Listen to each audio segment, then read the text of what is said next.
नमस्कार, तुम्ही पाहताय सांगली जिल्ह्याचा नंबर 1 न्यूज चॅनल। सडेतोड आणि पारदर्शक बातम्यांसाठी पाहत रहा फक्त बालाजी न्यूज। मी सानिका आज देखील आली आहे सांगली जिल्ह्यातल्या अत्यंत महत्त्वाच्या घडामोडी घेऊन। तेव्हा चला सुरुवात करूयात हेडलाईन्स पासून। दहशतवाद्यांचा खात्मा करणाऱ्या भारतीय जवानांचे सर्वत्र होत आहे अभिनंदन। मनसेकडून फटाक्यांची आतषबाजी करीत साखरेचे वाटप।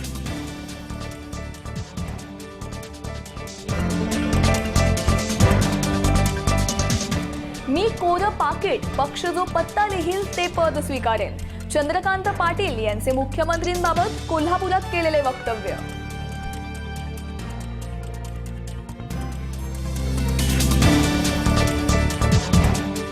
अठरा वर्षांखालील व्यक्तीने दुचाकी चालवल्यास आता होणार वाहन मालकावर दंडात्मक कारवाई।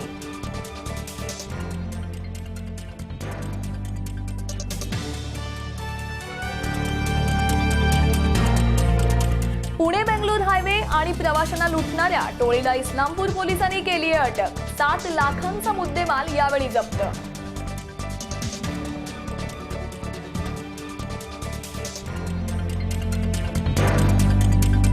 आणि मिरजेतील 2 प्रसिद्ध सराफी दुकानांवर आयकर विभागाचा छापा। या 2 सराफी दुकानांच्या कारभाराबाबत नागरिकांमधून उलटसुलट जोरदार चर्चा।